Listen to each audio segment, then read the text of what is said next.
Հարգելի գործընկերներ, պաշտպանության ոլորտում իրականացվող ծրագրերը ու գործընթացները ռազմավարական նշանակություն ունեն եւ այդ իսկ պատճառով կարեւոր ենք համարում այս ձևաչափով հաղորդակցումը ձեզ հետաքրքրող հարցերը լսելու, քննարկելու եւ առաջարկները հաշվի առնելու նպատակով։ Նախ համառոտ անդրադառնամ կատարված աշխատանքներին, որից հետո հանրային իրազեկումը կիրականացնենք հարց ու պատասխանի միջոցով ու ձևաչափով։ 2018 թվականին պաշտպանության ծախսերը կազմել են 245 միլիարդ։ Ես առիթ եմ ունեցել խոսելու, որ շատ կարևոր է 2025 թվականը համեմատել նախահեղափոխական տարվա 2018 թվականի հետ։ Իսկ 2025 թվականի պաշտպանական ծախսերը եղել են 664 միլիարդ դրամ, այն է 1 միլիարդ 741 միլիոն 604 հազար դոլար, այսինքն պաշտպանության ոլորտի ծախսերը ավելացել են 1.1 միլիարդ դոլարով։ Ինչու եմ սրա մասին խոսում, որովհետև շատ կարևոր եմ համարում 2025 թվականի գործունեությունը համեմատել սկզբնական զրոյական նախահեղափոխական տարվա հետ, այն առումով, որ շատ են քննադատությունները այն մասին, որ պաշտպանության ոլորտին տրամադրվում են քիչ ծախսեր, պակաս ծախսեր, եւ այս թվերը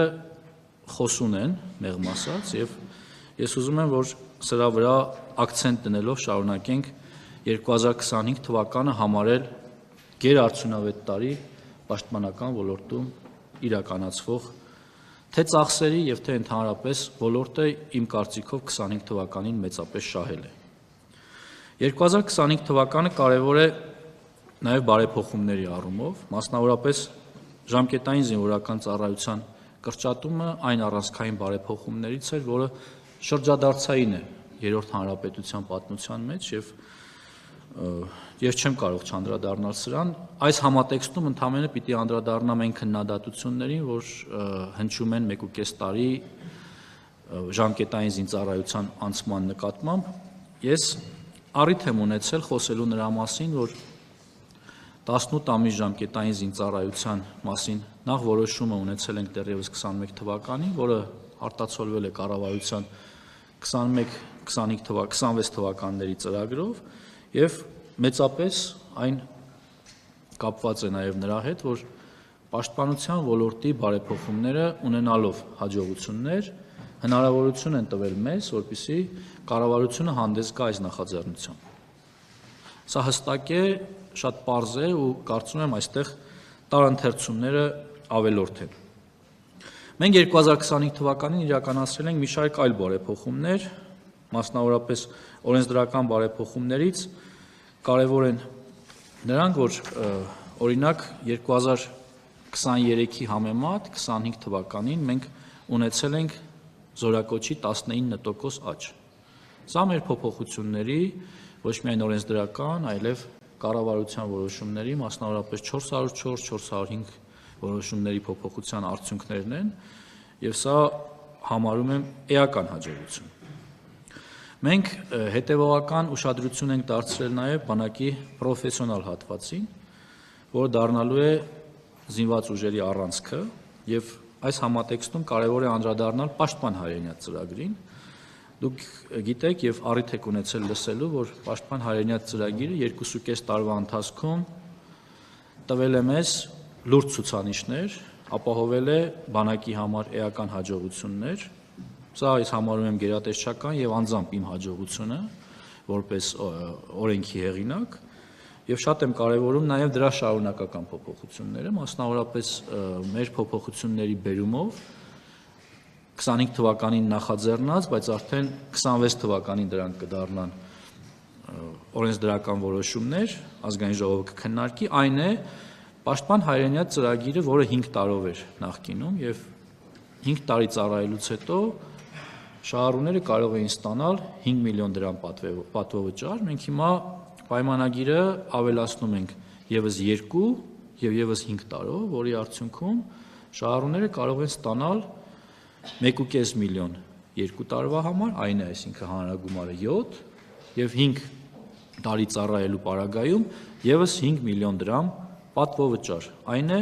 10 տարվա հանրագումարով կստանան 10 միլիոն դրամ պատվավճար։ Սա նպատակ ունի ապահովել ծրագրի շարունակականությունը եւ հիմքը Պաշտպան հայրենիք ծրագրի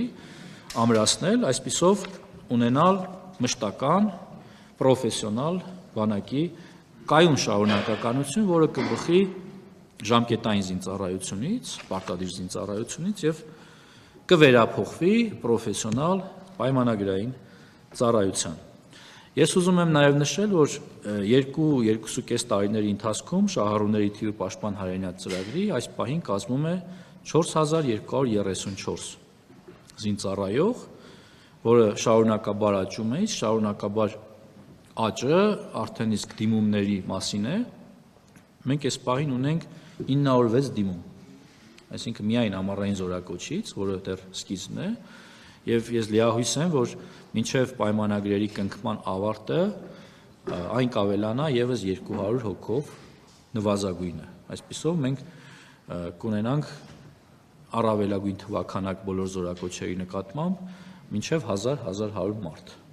որը մեկ զորակոչի համար վստահ եմ դուք եք համաձայն բավականին լուրջ արդյունք է եւ սա չի կարող չանդրադառնալ զինված ուժերի պաշտպանունակության վրա։ Մենք ունեցել ենք մի շարք օրենսդրական փոփոխություններ, որով օրինակ կարևորներից եմ համարում պահեստազորից սպաների վերադարձը զինվորական ծառայության, այն է նաև զինվորական թոշակի պահպանումը մինչև փոխգնդապետ կոչում ունեցողները, այսինքն մինչև գնդապետ, այն է փոխգնդապետ կոչում ունեցողները կարող են վերադառնալ Պաշտպանության նախարարի հրամանով ցանկում ընդգրկված զորամասեր եւ շարունակել իրենց ծառայությունը, ստանալով եւ աշխատավարձը եւ պահպանելով զինվորական թոշակը։ Եվ պիտի նշեմ, այստեղ թվեր չեմ կարող հրապարակել պարզ պատճառներով, այնուամենայնիվ պիտի նշեմ, որ ծրագիրը բավականին դրական տենդենսով շարժվում է առաջ, ինչի համար ես շնորհակալ եմ պահեստազորի մեր սպաներին։ Մեծ կարևորություն եմ տալիս 25-օրյա հավաքներին։ Այս տարիների նշանակալի ձեռքբերումներից եմ սա համարում, մասնավորապես սա ապահովելու է պահեստազոր, թիկունք եւ բանակ կապը, որովհետեւ առիթ եմ ունեցել նաեւ ասելու, որ սա մեր մեծագույն խնդիրներից էր, մասնավորապես 44-օրյա պատերազմի ժամանակ։ Չեմ ասի, որ այդ խնդիրը ամբողջությամբ հաղթահարված է, բայց դրա հիմնաքարը դրված է, հաշվի առնելով, որ արդեն մենք ունենում ենք ըստ էության 100% համալրում պահեստազորի 25-օրյա հավաքների, սա նշանակում է, որ մեր օրենսդրական փոփոխությունները, մեր պատկան մարմինների հետևողականությունը, տարածքային կառավարման մարմիններ, կառավարություն եւ տեղական ինքնակառավարման մարմիններ համագործակցությունը, ինչպես նաեւ այս վերջերս մենք արդեն հնարավորություն ենք ընձեռնել նաեւ սրան մասնակից դառնալ ռազմական ոստիկանությանը եւ կարծում եմ սա նույնպես տալիս է իր դրական պտուղները։ Մենք էական ներդրում ենք կատարել նաեւ կապիտալ շինարարության ոլորտում։ Ես մի քանի թիվ կհնչեցնեմ, որոնք շատ խոսուն են, մասնավորապես կանդրադառնամ կապիտալ ծախսերին 2018 թվականին։ Կապիտալ ծախսերը 2018 թվականին կազմել են շուրջ 17 միլիարդ 718 միլիոն դրամ եւ խոսեմ 2025 թվականին։ 2025 թվականին Պաշտպանության նախարարության կապիտալ ծախսերը կազմել են ուշադրություն 57 միլիարդ 702 միլիոն 154 հազար դրամ։ Սա իհարկե ապահովում է եւ ամրաշինական կառույցների շինարարությունը, եւ զորանոցային ֆոնդի շինարարությունը, եւ իհարկե նաեւ կենսապահովման այլ ուղղություններով կատարվող շինարարությունները, այդ թվում նաեւ վերանորոգումները, եւ մեղմ ասած սա նույնպես խոսուն է թվերի համատեքստում։ Շատ է խոսվում նոր համազգեստի անցման մասին, այդ թվում նաև քննադատություններն են հանրային տիրույթում, ընդդիմադիր գործիչների կողմից, հարգելի գործընկերներ, կարծում եմ այս հարցը որոշակի պարզաբանման կարիք ունի։ Ես բազմիցս հնչեցրել եմ, որ մենք տարեվերջին կունենանք, դեռևս 2025 թվականին եմ հնչեցրել, կունենանք նմուշները եւ ըստ էության մենք այդ նմուշները ունեցել ենք, բայց թյուր կարծիք կա հասարակության մեջ, որ մենք կատարել ենք ամբողջական գնում։ Պաշտպանության նախարարությունը նոր համազգեստի ամբողջական գնում դեռևս չի իրականացրել։ Սա ի գիտություն նաև տեղական արտադրամասերի, ընկերությունների, ում մոտ այս թյուր կարծիքը ստեղծվել է նաև գուցե արհեստականորեն։ Ամերիկյան Միլկելն ընկերության հետ մեր պայմանագիրը ենթադրում է, որ նրանք մեզ պիտի ներկայացնեն փորձանմուշներ, դրա համար նաև տեխնիկական նկարագրեր եւ այսպես կոչված լեկալներ։ Բայց սա ենթադրում է, որ այն զուգահեռ պիտի ունենա որոշակի խմբականակ փորձանմուշներ, որը այս փուլում արդեն զինված ուժերում անցնում է զորային փորձարկում, որից հետո 26 թվականի ընթացքում մենք կունենանք գնման գործընթաց, որին կարող են մասնակցել նաև տեղական ընկերությունները, բայց այն, որ մենք արդեն ունենք ընդհանուր պատկերը, թե ինչպիսին պիտի լինի դաշտային համազգեստը տարբեր զորատեսակների համար, դա արդեն հստակ է։ Մենք հստակեցնում ենք նաև այս փուլում առաջիկա 1 ամսվա ընթացքում մենք կունենանք նաև ամենօրյա համազգեստի եւ տոնական համազգեստի նմուշները որոշակի խմբականակով, դա նույնպես կանցնի իր փորձարկման փուլը եւ 26 թվականին գնման գործընթացի արդյունքում դա կտարածվի ամբողջ զինված ուժերի վրա։ Կարծում եմ այսքանով այս հարցի շուրջ քննարկումները եւ շահարկումները պիտի ավարտենք։ Կարևոր բարեփոխում եմ համարում 18-ից 20 տարեկան իգական սեռի ներկայացուցիչների կանանց ներգրավումը բանակում։ Պիտի նշեմ, որ այս փուլում չնայած նախկինում եղած շահագրգիռ հայտարարություններին, մեղմ ասած տեմպը ինձ համար գոնե գոհացուցիչ չէ, բայց ասել, որ ծրագիրը արդյունք չի տվել, այդպես չէ, որովհետև արդեն իսկ բազմաթիվ իգական սեռի ներկայացուցիչներ եւ ժամկետային պարտադիր զինծառայություն են անցնում զինված ուժերում եւ նրանց զգալի մասը մոտավորապես 70%-ը հետագայում զինված ուժերում իր ծառայությունը շարունակելու ցանկություն է հայտնում ու հիմնական մասը սպա է դառնում։ Սա կարևոր եմ համարում եւ նաեւ վերաբերում է այս եւ հաջորդ զորակոչերին եւ նաեւ կոչ եմ անում մեր քաղաքացիներին, իգական սեռի ներկայացուցիչներին, նրանց ծնողներին, ինչու եմ շեշտադրումը դնում նաեւ ծնողների վրա, որովհետեւ այստեղ մեր մոտ կա պատկերացումների, մենտալիտետի, ավանդույթների, այսպես ասած, բախում ծրագրի կամ աղջիկների ցանկության հետ։ Եվ կարծում եմ մենք այս խնդիրը պիտի հաղթահարենք համատեղ ուժերով, այդ թվում նաև հետևողական աշխատանքի եւ հունվար ամսվա ընթացքում ես հրավիրում եմ մեր լրագրող գործընկերներին այցելել կանանց գումարտակ, լուսաբանել, այդ թվում նաև կենսապահովման միջոցները, բնակապահովման միջոցները ինչպիսին են, որպեսզի մարդիկ ավելի հանգիստ լինեն իրենց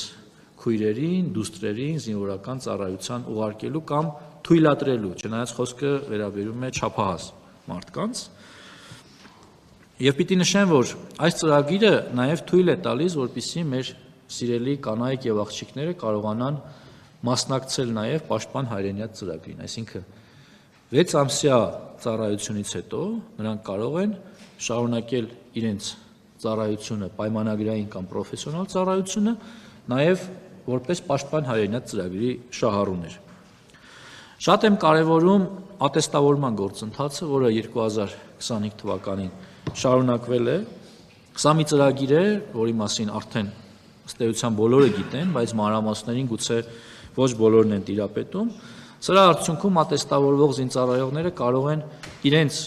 գոյություն ունեցող աշխատավարձին ավելացնել 205-ից 470 հազար դրամ աշխատավարձ։ Սա էական բավարարում է եւ մեծապես փոխել է պատկերացումը բանակի մասին, նաեւ զինծառայողների մոտիվացիայի եւ վերաբերմունքի մասին է, որը փոփոխության է ենթարկվել էապես։ Կարող եմ նշել, որ ներդրման պահից մինչեւ հիմա շեմը հաղթահարել է, այսինքն մասնակիցներից 73%-ը հաղթահարել է ատեստավորման շեմը։ Սա էական արդյունք եմ համարում, եթե հաշվենք, որ սկզբնական տարում այդ թիվը էապես մի քանի անգամ ավելի պակաս էր։ Մեծ ուշադրություն է դարձվում եւ 25 թվականին շարունակել է ուշադրություն դարձվել զինծառայողների բնակարանային ապահովման ուղղությամբ։ Այստեղ նույնպես արձանագրել ենք էական առաջընթաց։ Գիտեք, որ 2020 թվականից գործում է սպայական եւ ավագ ենթասպայական կազմի պայմանագրային զինծառայողների հիպոթեկային վարկավորման ծրագիրը։ Սրա շրջանակներում 2170 զինծառայող արդեն ձեռք է բերել բնակարան կամ բնակելի տուն, որի համար հատկացվել է 8 միլիարդ 684 միլիոն դրամ։ 26 թվականի հունվարի 1-ի դրությամբ 2022-ից 25 թվականին Հայաստանի Հանրապետության պետական բյուջեից եւ Պաշտպանության նախարարության համակարգի բնակարանային ապահովում ունեցող կարիք ունեցող զինծառայողների, զինվորական կենսաթոշակի իրավունք ունեցող զինծառայողների, զոհված, մահացած եւ զինվորական հաշմանդամության կենսաթոշակի իրավունք ունեցող նախկին զինծառայողների ընտանիքների բնակարանային ապահովության համար ծախսվել է շուրջ 8 միլիարդ 174 միլիոն դրամ։ Խոսքը վերաբերում է շուրջ 630 շահառուի։ Շարունակում է մեր ուշադրության կենտրոնում լինել ռազմական կրթությունը։ Ես առիթ եմ ունեցել խոսելու, որ ռազմական կրթության ուղղությամբ մենք էական փոփոխություն ենք արել։ Գիտեք, որ կառավարության հավանությանն է արժանացել Հայաստանի Հանրապետության ռազմական ուսումնական հաստատությունների ավարտած եւ համապատասխան սպայական պաշտոն զբաղեցրած զինծառայողներին բնակապահովման ծրագիրը, դեռևս նախկինում, առաջիկայում այն փոփոխության կընթարկվի որոշակի, որպեսզի 26 թվականի մեր շահառու սպաները կարողանան ավելի հեշտ եւ նաեւ սեփական ընտրությամբ բնակարաններ ձեռք բերել հիպոթեկային, այսպես կոչված առաջնային շուկայից, որը ամբողջությամբ կվճարի Պաշտպանության նախարարությունը։ Բայց շատ կարևոր է նաեւ, որ եթե նախկինում սպա դարձող ռազմական ակադեմիան ավարտող սպաները գործուղվում էին զորամասեր, այնուհետև 3 ամիս հետո գալով ատեստավորում էին անցնում, հիմա օրենսդրական նախաձեռնությամբ է հանդես եկել Պաշտպանության նախարարությունը, որ առաջիկա ամիսներին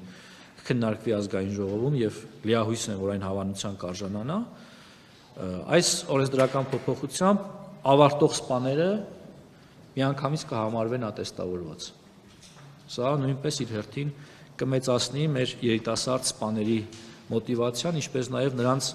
ծառայությունից հետագայում չի կտրի, որպեսզի նրանք ադապտացիոն շրջանում չզբաղվեն ատեստավորման կամ սեփական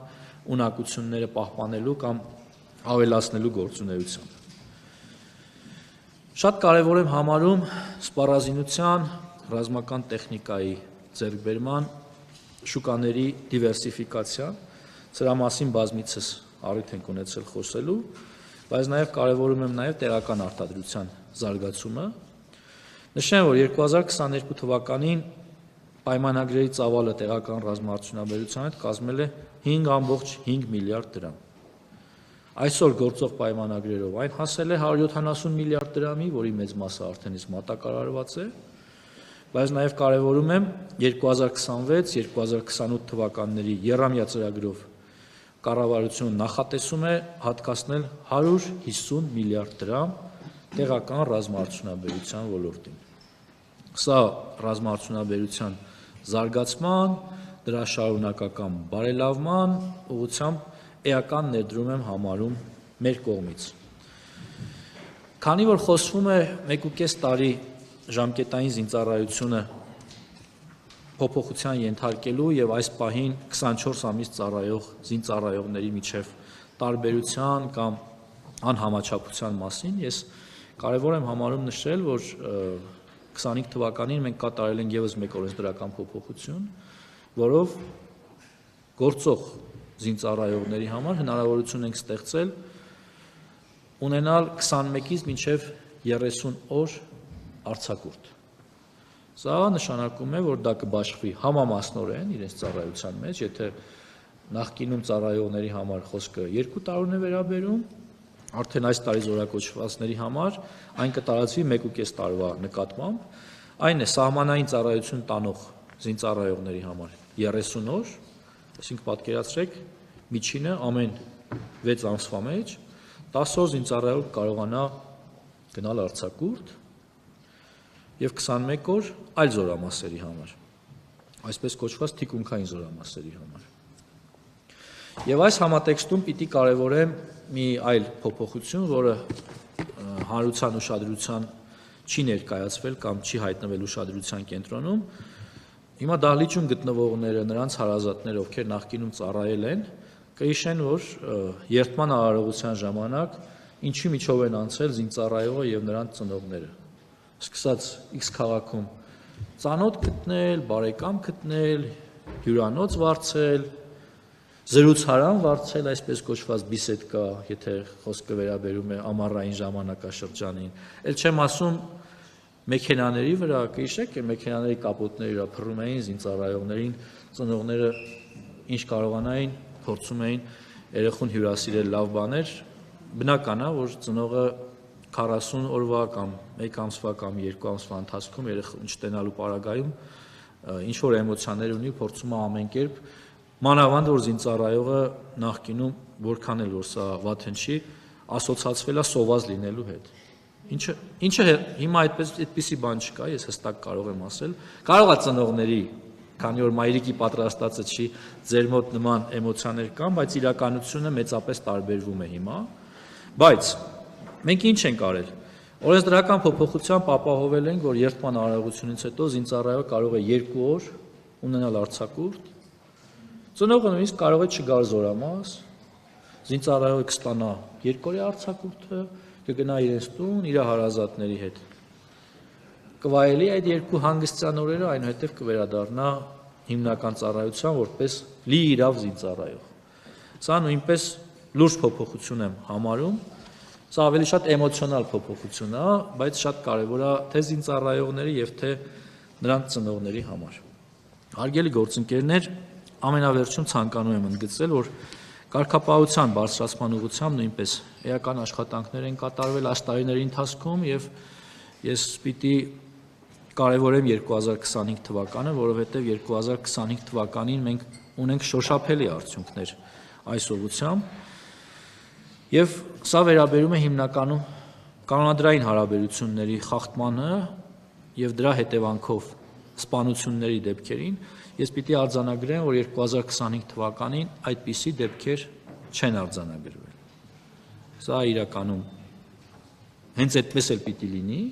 բայց մեզ համար ուրախալի այն առումով, որ վիճակագրությունը եւ համեմատությունը նրա մասին է, որ ցավոք մենք նախկինում ունեցել ենք այդպիսի բազում դեպքեր,